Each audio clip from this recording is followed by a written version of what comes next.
Hey guys, welcome back again to Ken Tamplin Vocal Academy, where the proof is in the singing. We got a lot of requests for this one. It's how to sing with compression and vocal fry. Now, it's kind of an interesting subject for me because I've been discussing compression for like over 25 years now, and it's interesting to see that it's finally come around on the internet. Now, I don't know if it's people that have seen stuff that I've talked about over the last at least a decade, and they're regurgitating that or whatnot, but I think the most important thing we can start with is that no matter where you get your information, and especially on such a sensitive subject like compression or distortion or vocal fry, make absolutely certain that that vocal coach themselves can do it and do it well, and that they demonstrate other students that do it and do it well. And I'm not talking about just one little line or a ditty or 10 seconds here. I mean full-blown 3-4 minute songs, and preferably, that you've seen that they've toured and that they can do this in sustainable 10 songs, 11 songs, 12 songs, 4, 5, 6 nights a week for years on end. Now, why I say this is because we have a lot of people that have lost their voice. In fact, most people, especially in the 80s and the 90s, that used a lot of compression, have lost their voices completely for lack of knowledge of how to do this correctly. So let's start there. But so how to sing with compression? Well, let's identify first what compression is, okay? It's the concept of compressing air in the glottis. It's called glottal compression or hyperglottal compression. Now, there's lots of ways that people go at compressing a sound, and we're going to get into vocal fry in a minute because there's some do's and don'ts with that. But the very first thing I want you guys to identify is that it's not just that you can compress air and squeeze off a note and sound like you're singing through a straw or something like that.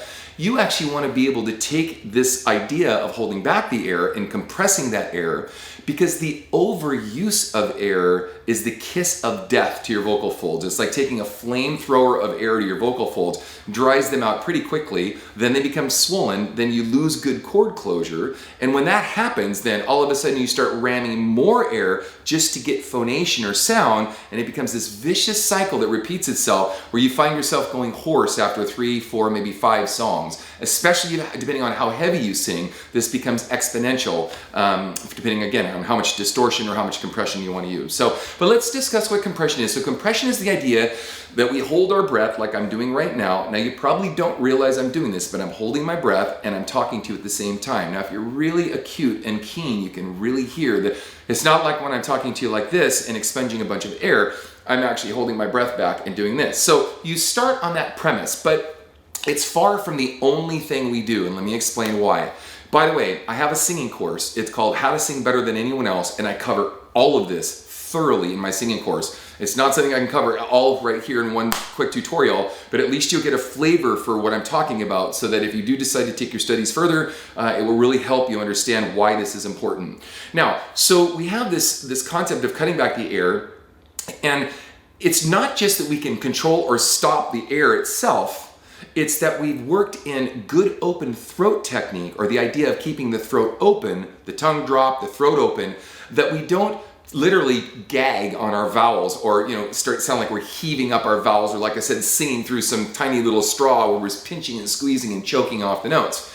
See, that's what most people do when they sing, especially if they start to sing loud or belt or want to sing heavy with distortion, is they and they just kind of pinch and squeeze and that. And that is a form of compression, not good compression, but it's a form of compression. What you want to do is you want to work in a daily regimen of scales that allow you different vocal techniques or open throat techniques for vowel placement, of getting your vowels placed well first with strong diaphragmatic support.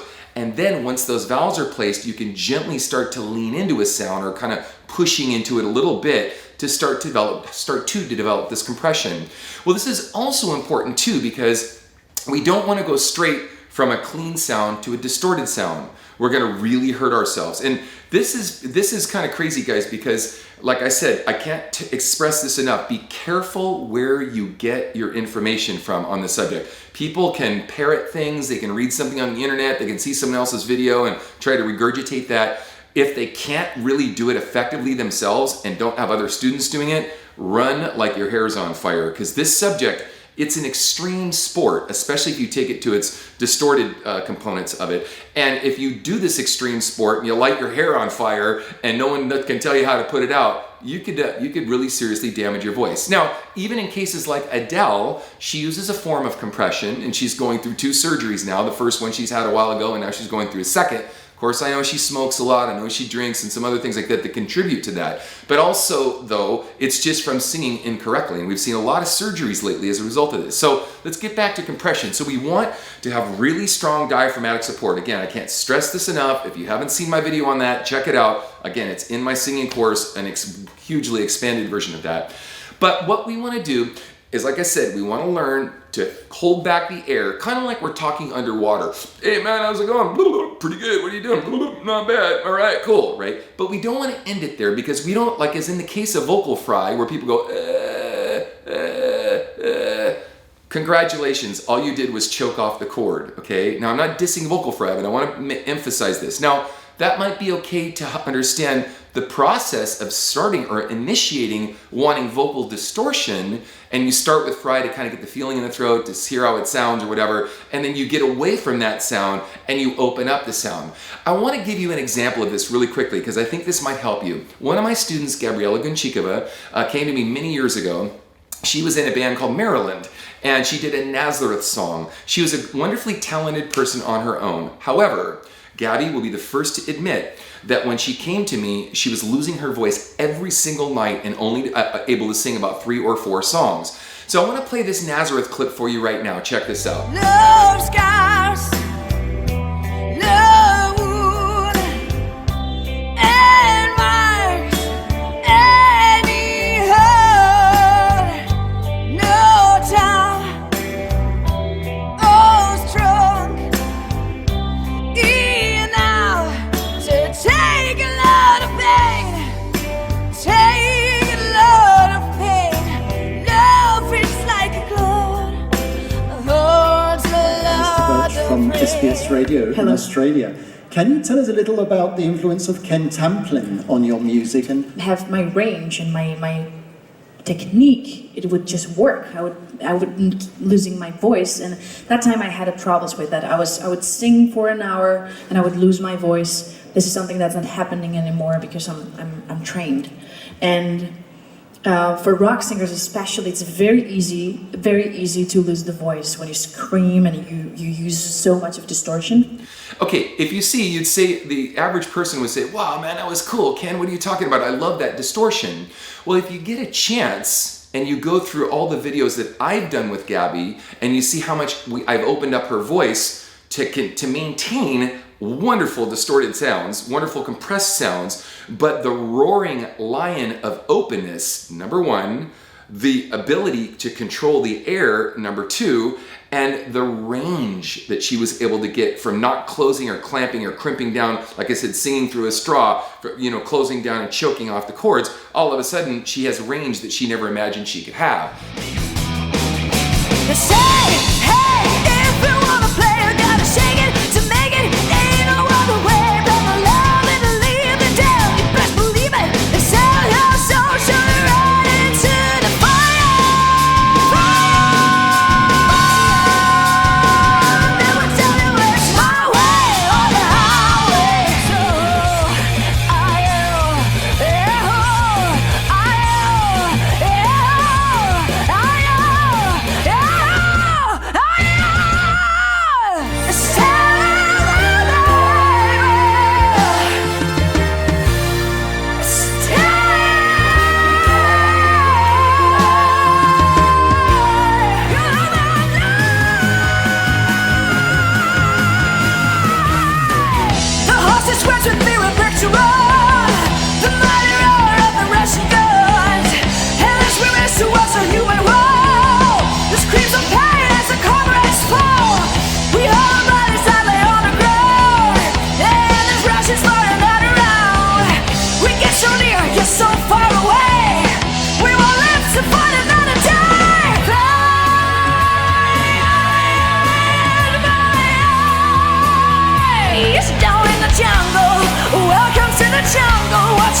comes through a series of exercises that I have in my singing course where you have to continually do on all your vowels too, do these different open throat techniques to first initiate open throat and then gently start to lean into this sound. Now, back to compression. So within this compressed sound, we start out very light on the compression. I don't mean light as in singing, I mean not using that much. So in other words, if I go, hey, right, I'm holding my breath, hey, and you can kind of hear me cutting back the air, right? Well, there's a deception in this, in that, and I'm going to talk about this when I do a video on belting as well, that there's an idea that it sounds like when people are using distortion or growl or anything, that they're just, the blood is coming out of their throat. It's like a throat bleed, kind of a sound, right? It's actually the opposite. It's that we built up such quality resonance with the voice, quality resonance with the sound, that the voice has gotten bigger with less volume and less air, okay? So let's do this again. So you can do it with me. Hold back the breath and go, hey, hum, hum, right? You can hear me compress the sound. Now I could use a lot of air and not compress at all. Hey, ha, hum. You hear all the air that I'm using in the sound? Like I said, that's the kiss of death. It's like taking a flamethrower of air to your vocal folds, and you only get 4 or 5 songs that way. So anyway, so as we start to compress this sound, hey, over time when we sing and we maturate the voice, and I don't want you guys doing this the first week, second week, third week stuff. Come on guys, think about this. It's like going to a gym and working out. We're growing muscle structure here. You don't get to be the Rock overnight, right? You got to go into the gym, you got to work out, you got to do this stuff correctly.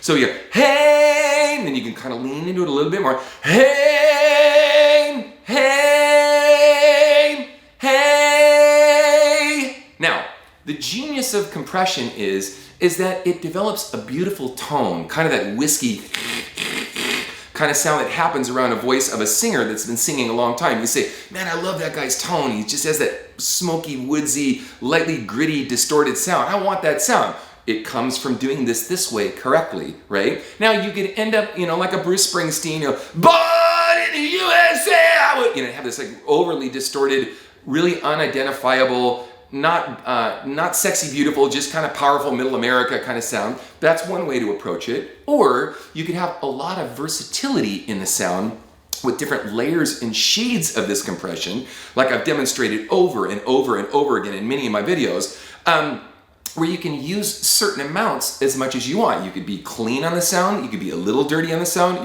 hey! You could be like really dirty, or even like the growl videos I have, check those out where I'm just like opening up, some of the false vocal folds, relaxing those, and just really leaning into a sound, to kind of scream or do scream. So anyway, again, you guys, thank you for joining me. Ken Tamplin Vocal Academy, where the proof is in the singing. Now I want to touch one more thing on Fry. I forgot to almost mention this, is that you can start with Fry to understand the concept of distortion. That's okay. But you don't want to stay in Fry, because if you stay in Fry, then you're, again, squeezing or crimping or clamping up. Hey, you got this really, instead, hey, yay, yay. You don't have that really nice open thing that you can come alongside with a big open throat sound in order to give you what you're looking for with compression, okay? Thanks again for joining me, Ken Tamplin Vocal Academy. Stop by my singers forums, man. We got 11,000 people in there now. It's grown like a weed. If you want to check out my course, How to Sing Better Than Anyone Else, KenTamplinVocalAcademy.com. Check me out on Twitter, Facebook. I'm all over the place. So until next time, guys, peace out. Hey guys, if you like what you heard, please like and subscribe to my channel. And if you want to get notified when I have a new cool video come out, you need to go to my channel and click on this little bell icon, and it will actually notify you every time I have a video come out. Thanks guys.